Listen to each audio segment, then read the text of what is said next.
आप ये story SS stories channel पर सुन रहे हैं। एपिसोड 13 तैयारियां पूरी हो चुकी हैं।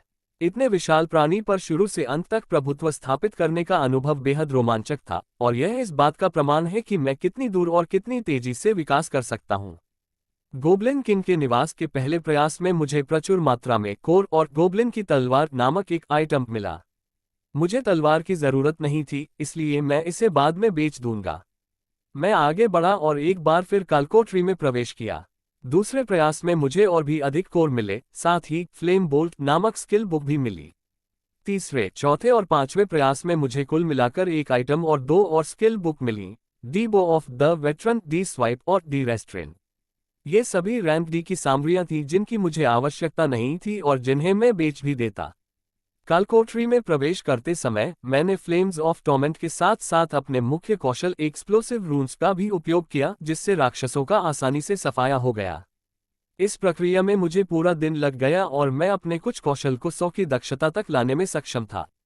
100 के मील के पत्थर तक पहुंचने वाले कौशल ने शक्ति में विस्फोटक रूप से छलांग लगाए। फायर बॉल, जो एक रैंक एफ कौशल था, अब इसके ऊपर एक रैंक के कौशल से अधिक शक्ति थी। आग के गोले अब बुलाए गए एक उच्च प्रणोदक बल थे जिसने उन्हें और भी तेजी से बाहर निकाल दिया। आर्कटिक कवच ने 100 तक पहुंचने पर मेरे शरीर को और भी आराम से गले लगाया। बर्फ की एक अतिरिक्त परत दिखाई देती है जिसने मेरी रक्षा को और बढ़ा दिया और मुझे कुछ शूरवीरों की तरह भी बना दिया, जो आपको सबसे ठंडे आर्कटिक बंजर भूमि में घूमते हुए मिलेगा। इसने दिन के लिए मेरे गोता लगाने के अंत को चिन्हित किया, क्योंकि मैं पिछले 10 घंटों से गोता लगा रहा था और यह पहले से ही शाम को था। मैंने हमेशा की तरह कालकोठरी छोड़ दी, छलावरण और शहर चला गया, जहां मैंने एक बार फिर सवारी के लिए बुलाया और जागृत केंद्र तक चला गया। जागृत केंद्र में मैंने पहले से ही मोटे सेल्समैन को एक टैक्स दिया था और वह मुझसे मिलने और मेरे आने के मिनट में मुझे निजी कमरे में लाने में सक्षम था। मैंने कमरे में प्रवेश किया और अपने विशाल बैग को खाली कर दिया, जिसमें कई कोर, कौशल, पुस्तकें और आइटम थे। सब कुछ गिनने के बाद कुल 2.8 मिलियन हो गए। मैंने एक बार फिर उन चीजों की एक सूची दी जिनकी मुझे तलाश थी और उन्हें जल्दी से मेरे पास लाया गया, जिससे मैंने जो पैसा लिया होगा उसे घटाकर $500,000 कर दिया था। मुझे इसका बाकी हिस्सा खर्च करना अच्छा लगता, लेकिन मुझे अब और लागू रक्षात्मक या समर्थन कौशल नहीं मिल सके जो जागृत केंद्र में मेरे द्वारा अपने लिए निर्धारित मानदंडों को पूरा करते हैं। मुझे जल्द ही अधिक उपयुक्त कौशल खोजने के लिए शाखा लगानी होगी। मैंने 3 और कौशल और एक आइटम खरीदा था, वे सभी रैंक सी थे। पहला एक आंदोलन प्रकार का कौशल था जिसे मैं बवंडर कहने का इंतजार कर रहा था। दूसरा एक और समर्थन प्रकार का कौशल था जिसे बढ़ी हुई पेट कहा जाता था। तीसरा कौशल एक जीवन संरक्षण कौशल था जिसे पुनर्जनन कहा जाता था। जो वस्तु मैंने पिछली बार खरीदी थी वह एक साधारण रिंग ऑफ स्टोरेज थी, जिसे कई उच्च रैंकिंग वाले शिकारियों ने खुद को खरीदते हुए पाया। इसने दिन के दौरान एकत्र की गई कौशल पुस्तकों और वस्तुओं और कोर की देखभाल करने की परेशानी को दूर कर दिया। जैसे ही मैंने अपना काम खत्म किया, मैंने सेल्समैन को अपना धन्यवाद दिया और जागृत केंद्र को छोड़ दिया। जैसे ही मैं बाहर था और हंटर लाउंज की ओर बढ़ गया, छलावरण का उपयोग कर रहा था। प्रक्रिया हमेशा की तरह त्वरित थी और मैंने कमरे को काफी जल्दी पकड़ लिया। मैं आखिरकार आराम करने और कोर को अवशोषित करने में सक्षम था जिसे मैंने पीछे रखा था। योजना रैंक डी कोर का उपयोग करते समय अधिकतम तक पहुंचने की थी। फिर मैंने कौशल सीखा और भंडारण रिंग को अपने हाथों पर रखा, अपनी ऊर्जा का उपयोग करके उसके अंदर के विशाल स्थान को महसूस किया। वह इतना बड़ा स्थान था कि उसमें 2 लोग समा सकते थे। बढ़ी हुई भेदन क्षमता कौशल मुझे सक्रिय होने पर अधिक क्षति पहुंचाने और दुश्मनों की सुरक्षा को और अधिक भेदने की अनुमति देता था। ये कौशल मैजेस और बरसेरकर्स द्वारा बॉस पर अंतिम प्रहार करने के लिए बहुत उपयोग किया जाता था। और पुनर्जनन कौशल इतना ही सरल था। अगर मुझे कभी किसी तरह बहुत ज्यादा चोट लग जाती तो मैं आसानी से पुनर्जनन कौशल का इस्तेमाल करके अपनी सेहत को ज्यादा खोए बिना ठीक करना शुरू कर सकता था। वलवेन नामक गति कौशल मुझे बहुत तेजी से आगे बढ़ने और दुश्मनों के करीब पहुंचने की क्षमता देता था। यह अचानक हमले करने या बेहद खतरनाक हमलों से बचने के लिए कारगर साबित होता था। पुनर्जनन और बवंडर को इस समय सक्रिय और परीक्षण नहीं किया जा सका, लेकिन मैंने जल्दी से बढ़ी हुई पैट को बाकी रक्षात्मक और समर्थन प्रकार के कौशल के साथ सक्रिय कर दिया, जो मेरी प्रवीणता को बढ़ाने के लिए मेरे शस्त्रागार में थे। मैंने हमेशा की तरह रूम सर्विस का आदेश दिया और इस बार मैंने झींगा की 3 थाली पकड़ ली। समय बीतने के साथ मेरी भूख धीरे धीरे बड़ी और बड़ी होती जा रही थी। जब यह आया तो मैंने भोजन का आनंद लिया और आज जो हुआ उस पर एक या अधिक बार सोचने के लिए कुछ समय लिया। मैं कालकोठरी में अपनी दौड़ पर चला गया। कौशल का उपयोग किया जाता है और उनका बेहतर उपयोग कैसे किया जाए या आगे सुधार किया जाए। मुझे लगा कि कल जो होने वाला है उसके लिए मैं पूरी तरह से तैयार हूं। इन सभी कौशलों के साथ जो अधिकांश शिकारी जीवन रक्षक क्षण के लिए क्षण भर में सक्रिय करने में सक्षम होंगे, मैंने उन्हें हर समय सक्रिय कर दिया था। ये जानते हुए भी कि रैंक डी और सी कालकोठरी के बीच ताकत में कितना बड़ा अंतर था, ये देखकर कि मैं कितनी आसानी से गोब्लिन किंग के निवास के 6 मीटर भूत को नीचे ले जा रहा था, मुझे आधिकारिक तौर पर शीर्षक वाले टाइटन के लिए आत्मविश्वास मिला। सोलेल का महल। अगले दिन सुबह सुबह में उठा, स्नान किया और होटल के दिनक क्षेत्र में कुछ नाश्ता किया। सुबह के 8 बज चुके थे जब मैं लॉज से सोलेल के महल की ओर जाने के लिए निकला। ये कालकोठरी हमारे शहर में सबसे कठिन कालकोठरी के रूप में प्रसिद्ध थी। यह एक कालकोठरी थी जिसमें कई लोग तब तक मर गए जब तक कि इसे साफ करने के लिए एक विशेष टीम का जन्म नहीं हुआ। कालकोठरी हमेशा उच्च जोखिम वाले क्षेत्र में सीमाबद्ध होती है। हमेशा की तरह कालकोठरी के आसपास कोई डेरा नहीं था। कई लोगों ने काफी दूरी पर अपनी दुकानें और स्टॉल लगाए हैं। किसी भी कालकोठरी के टूटने की स्थिति में लोग कम से कम जानवरों के हमले से भागने में सक्षम होने का मौका चाहते थे। विशाल मोनोलिथ नारंगी रंग की गहरे रंग में रंगा हुआ था, जो कुछ सेकंड में स्पंदित हो रहा था। इसकी ओर जाने वाली एकमात्र सड़क सैन्य ट्रकों और कारों द्वारा अवरुद्ध थी, जिससे ये सुनिश्चित हो गया था कि नागरिक कभी भी इस क्षेत्र के पास न आए। मैंने अपना लाइसेंस दिखाने की भी जहमत नहीं उठाई और बस अपने छलावरण कौशल का उपयोग करके गार्ड पॉइंट से गुजरा। मैं जल्द ही मोनोलिथ के नीचे पहुंच गया और मैंने विशाल संरचना को देखा। मैंने अपनी आंखें बंद कर ली और उसके पास बैठ गया, ये सुनिश्चित करते हुए कि मैं अपने सभी रक्षात्मक और सहायक कौशल को सक्रिय करते हुए अभी भी छिपा हुआ था, वास्तविक समय में बढ़ती प्रवीणता को देख रहा था। मुझे आज जो कुछ भी सामना करना पड़ेगा उसमें मुझे बेहद आत्मविश्वास महसूस हुआ, क्योंकि पिछले दिन मैंने कई कोर को भी अवशोषित कर लिया था जिन्हें मैंने नहीं बेचा था। मेरी जीवन शक्ति और ताकत विशेषताओं के साथ 150 पर कैपिंग, साथ ही कई कौशल जिन्होंने मेरा समर्थन किया। मुझे अत्यधिक संदेह है कि यह एक भी रैंक शिकारी मुझे खतरे में डाल सकता है। कुछ लोगों के प्रकट होने के कुछ समय बाद नहीं, मैं उन्हें देखते हुए छिपा रहा। पहले 2-30 के दशक में बहुत बड़े दोस्त थे। उन दोनों के पास विशाल ढाल थी जो उनके पूरे शरीर को ढकती हुई लग रही थी। उनके दूसरे हाथों पर स्पाइक्स वाली गदा थी जो लाल चमक रही थी। उनके पास जो कवच था, उसके अलावा वे कुछ खास नहीं लग रहे थे, लेकिन ये वास्तविक सी रैंक वाले शिकारी थे। आने वाली अगली महिलाएं थीं जिनके चारों ओर जादूगर के वस्त्र लिपटे हुए दोनों ने अपने हाथों पर कर्मचारी रखे हुए थे। विशाल मोनोलिथ को देखते हुए उनके मन में आशंका का भाव था। वे चारों एक दूसरे से परिचित लग रहे थे क्योंकि उन्होंने जल्द ही कुछ चीजों पर चर्चा करना शुरू कर दिया था। आने वाली अगली लड़की एक लड़की थी जो काफी छोटी लग रही थी, जो अपने 20वां दशा में अधिक से अधिक थी। इसकी कमर पर नीली तलवार थी। उसके शरीर के साथ जो मैं केवल राजा की वीरता मानूंगा कि मैंने भी पहना था। आश्चर्यजनक रूप से ये लड़की मेरी ओर नहीं गई और मुझसे पहले 4 में बात की, लेकिन उसने वास्तव में अपने चेहरे पर एक आत्मविश्वास का भाव रखा क्योंकि उसने विशाल मोनोलिथ की ओर देखा, जिससे मुझे आश्चर्य हुआ। क्योंकि कोई भी रैंक सी शिकारी इस कालकोठरी में खुद को मृत पा सकता था, इसलिए कई आशंकाएं थीं। एंडरसन जल्द ही पहुंचे। उनके आगमन ने सभी के बीच चर्चा बंद कर दी क्योंकि वे उनकी ओर घूर रहे थे। उसकी आंखें 5 लोगों पर चमक उठीं और फिर जल्द ही मेरे स्थान पर आने वाली भेदी आंखों में बदल गईं। मैंने शांति से रक्षात्मक और समर्थन कौशल को निष्क्रिय कर दिया और फिर छलावरण को बंद कर दिया। रैंक सी शिकारियों से आश्चर्यजनक हॉर्न की आवाज आई क्योंकि उनमें से कोई भी मुझे नोटिस करने में सक्षम नहीं था। मैं ये सुनिश्चित करने के लिए इसका परीक्षण करना चाहता था कि क्या एंडरसन सी रैंक कौशल के प्रभाव को छेदने में सक्षम होगा, भले ही इसकी दक्षता बढ़ गई हो। शायद मुझे रैंक बी शिकारियों पर पूर्ण प्रभाव डालने के लिए 100 के करीब आने तक इंतजार करना पड़ा। जबकि एंडरसन की भेदी टकटकी ने मेरी दृष्टि को नहीं छोड़ा, वह चला गया और कहा, आपके पास वास्तव में इतनी अधिक मात्रा में ऊर्जा है कि आप इसे आज सुबह छिपाने में बर्बाद कर देंगे। उसका स्वर बहुत शांत लग रहा था, लेकिन उसके शब्द तिरस्कार से टपक रहे थे। मैंने जवाब दिया, चिंता की कोई बात नहीं है, मैं केवल उन लोगों की ताकत का परीक्षण कर रहा था जिनके लिए मैं आज अपना जीवन छोड़ रहा हूं। मुझे लगता था कि मैं उसे गुस्सा दिलाने की आदत रखता हूं। उसका चेहरा खट्टा हो गया और वह मुझसे दूर हो गया और सभी को संबोधित किया। आज का कालकोठरी अभियान एकदम साफ सुथरा होना चाहिए। हमारे साथ दो नए शिकारी जुड़ रहे हैं, एक का नाम राहेल है और दूसरे का नाम नोआ है। एक बरसेका है और दूसरा जादूगर। उसने मेरी और उस लड़की की ओर इशारा किया जिसके चेहरे पर आत्मविश्वास झलक रहा था। तुम दोनों के लिए यह पहला प्रयास होगा, इसलिए सभी निर्देशों का पालन करो और पीछे मत रहना। ये कालकोठरी उन कालकोठरियों से अलग है जिनसे तुम आमतौर पर परिचित हो। ये शब्द राहेल और मुझसे कहे गए थे। इस कालकोठरी में सिर्फ एक ही मंजिल है और इसे पार करने में ही हमें लगभग आधा दिन लग जाता है। जो कुछ भी दिखे उससे हैरान मत होना। अपनी रक्षा करो और एक दूसरे का साथ दो, हम सब यहाँ से जिंदा निकल आएंगे। जब बॉस प्रकट हो तो सब कुछ मुझ पर छोड़ देना और मेरी हर बात मानना। उसने अगले शब्द बहुत धीरे धीरे कहे। अगर कोई समस्या उत्पन्न हो और आपको लगे कि वह आपकी ओर आ रही है, तो निष्क्रिय मत बैठे रहो। भागो, वरना मर जाओगे।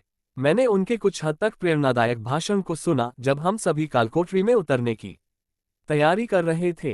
मैंने पहले सोलेल के महल के बारे में अपना शोध किया था और उनके शब्द झूठे नहीं थे।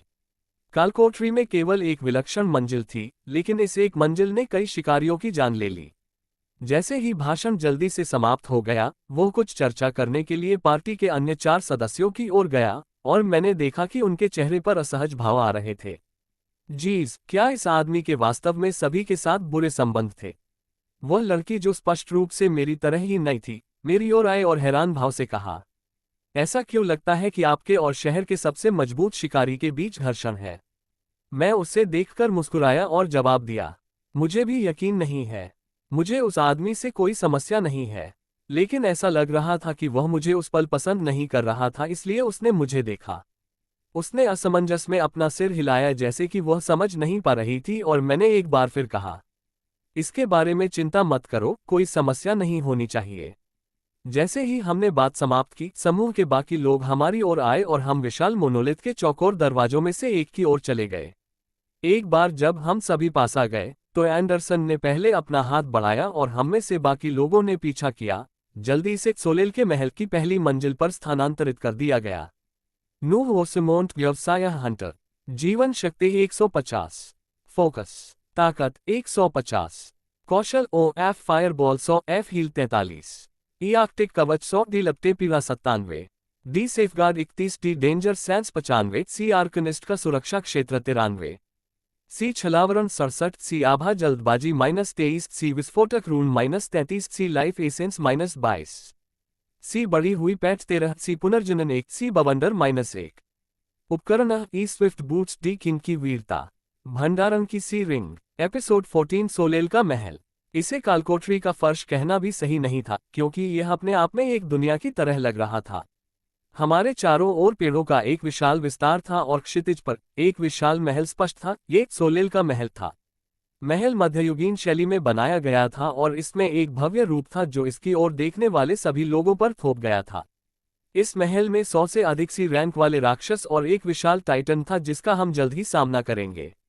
एंडरसन ने बात करना शुरू किया क्योंकि हम महल की ओर बढ़ रहे थे। जब वह दरवाजा खुलेगा तो हम 10 सी रैंक राक्षसों का सामना करेंगे।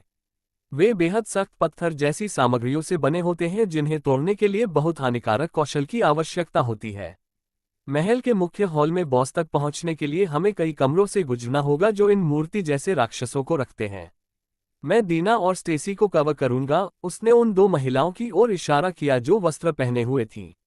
और आप दोनों, उसने विशाल ढालों को पकड़े हुए 2 शिकारियों की ओर इशारा करते हुए कहा, राहेल को ढक देंगे। और नूह, मैं कोई गलती नहीं चाहता, अपने कौशल पर भरोसा रखें और मारने के लिए हमला करें।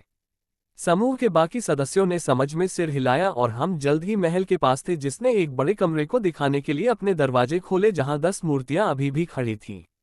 जैसे ही हमने प्रवेश किया, 3 मीटर ऊंची और सुनहरी चमक वाली मूर्तियों ने अपनी खाली आंखें खोली और हमारी ओर आ गईं। 10 सी रैंक वाले राक्षस पूरे कमरे में फैल गए और अर्धगोलाकार गठन के साथ अंदर पहुंचे। एंडरसन पहले 2 जादूगरों के साथ दाईं ओर नहीं जा रहे थे, पहले से ही अपने जादू कर रहे थे। 2 टैंकों ने मुझे और राहेल पर सिर हिलाया और दूसरी तरफ चले गए, जल्दी से विशाल मूर्तियों से टकरा गए। यहाँ हर कोई काफी जानकार था, इसलिए कौशल जल्दी से चला गया और रंगों के चमकदार रंगों में मूर्तियों की ओर उड़ गया। मैंने पीड़ा की लपट डाली और इसे एक गोलाकार डिस्क में बनाया जिसे मैंने मूर्तियों में से एक पर फेंक दिया।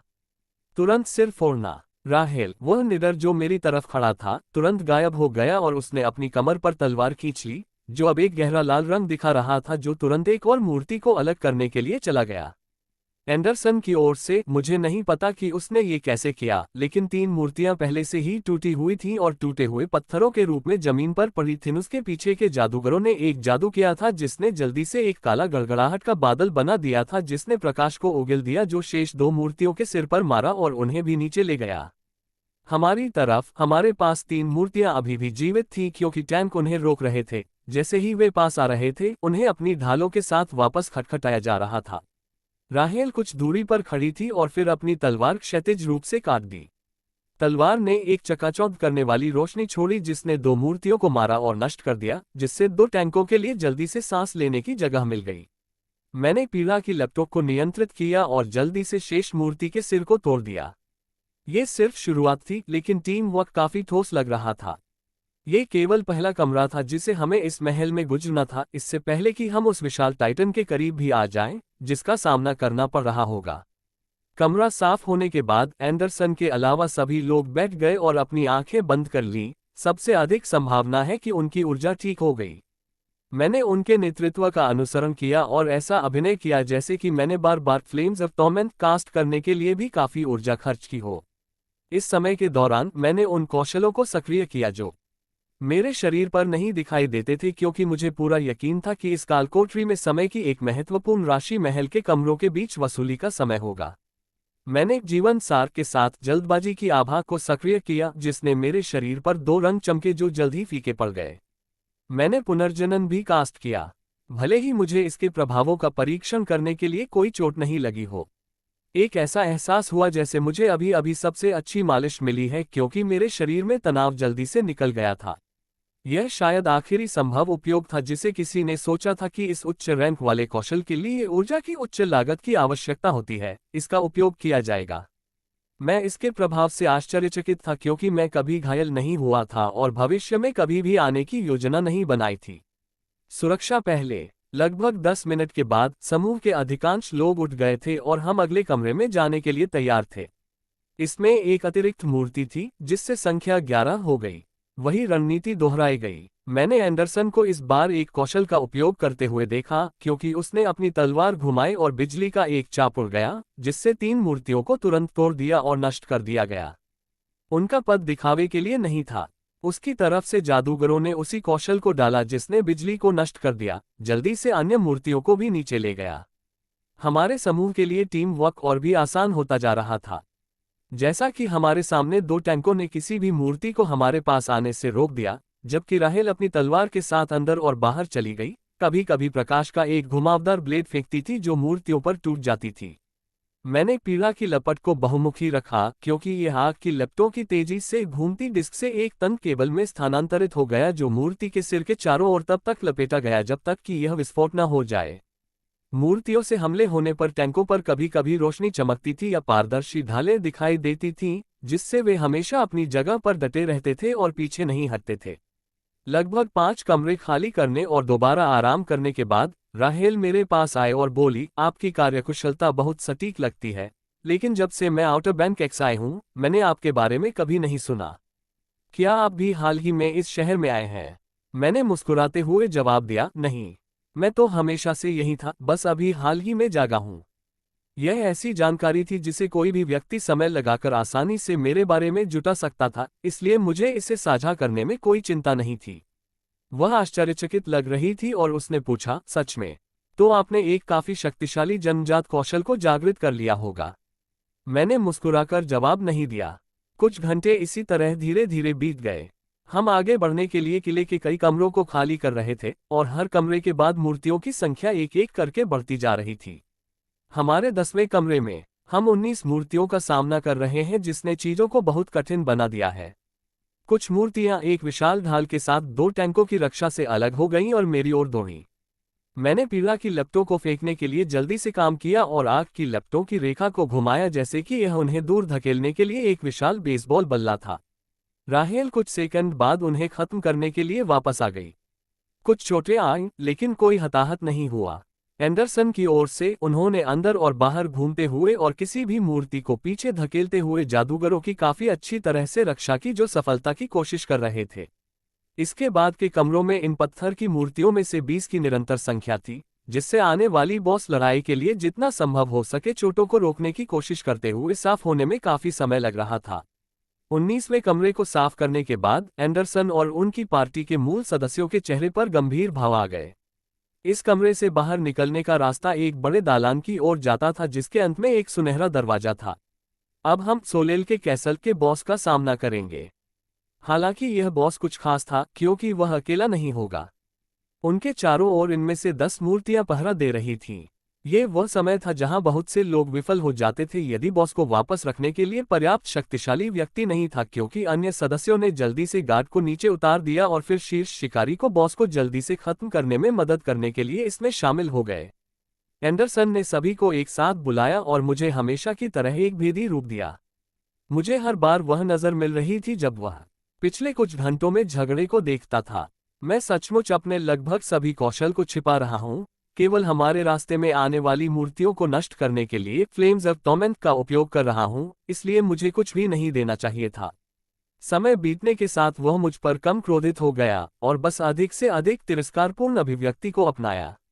मैंने इससे कोई फर्क नहीं पड़ा क्योंकि इसे कम करके आंका जाना और इससे सावधान नहीं रहना हमेशा अच्छा होता था।